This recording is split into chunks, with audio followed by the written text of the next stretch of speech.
Hello again to Prophet Speaks. I grew up in a Catholic family, and somewhere in my mid-teens, I even read a bit of Thomas Aquinas, and I decided that religion was not for me. And so for about 50 years, I just simply ignored it.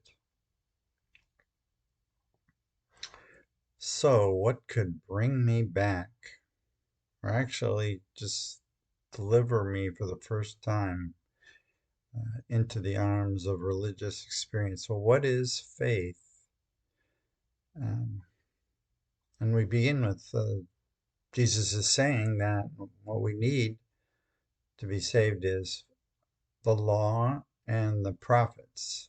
So, the law is the rules, the rituals, the things that the priests do, the commandments,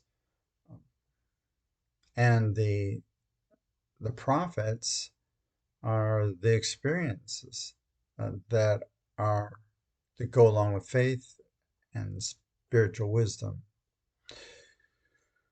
Well, what do I mean, where does that leave us then?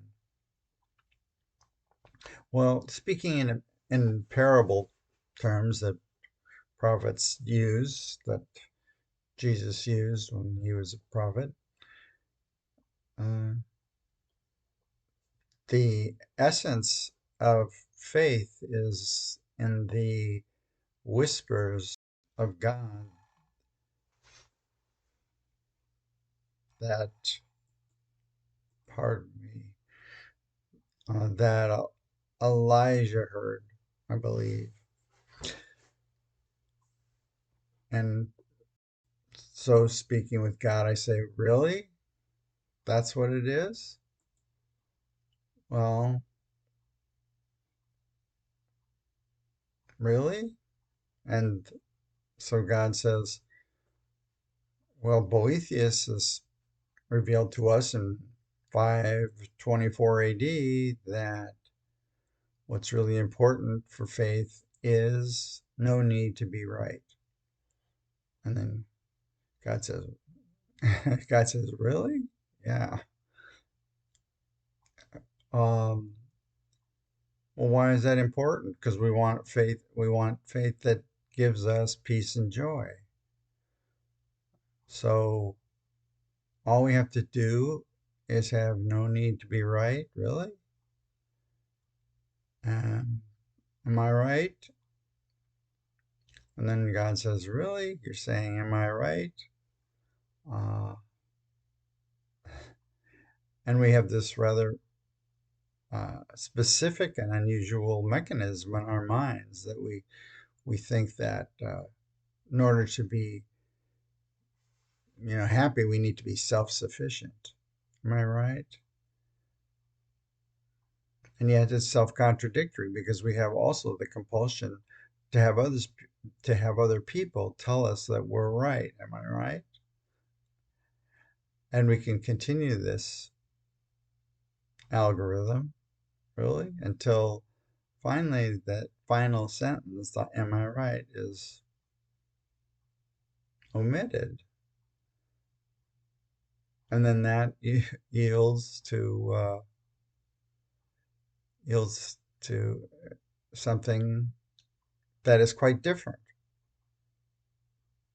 because we have our self that is committing blasphemies against God and our grudges against God and our judgments that he could do a better job. And suddenly we are over our grudges and our grievances with God, and uh, because we have flipped or rotated uh, into a different state of peace and joy. And then we feel like, just as a matter of justice, we owe God something. not for our creating all of the universe and our will and our free will and our all that. No, just for the idea that uh, we don't know what we did, and suddenly we have peace and joy, and we just remember, oh, we were talking about um, the need to be right, and then when we gave that up, uh, we had the peace and joy, and it's connected to God. So we feel like we owe God something, and then this explains the unexplainable. Sermon on the Mount recommendation that uh, when people slap us, we should turn the other cheek. And the parable is not about turning other cheeks. It's the idea that if we have a grudge because someone has slapped us and we forgive that grudge and we're filled with peace and joy, we feel as a matter of justice that we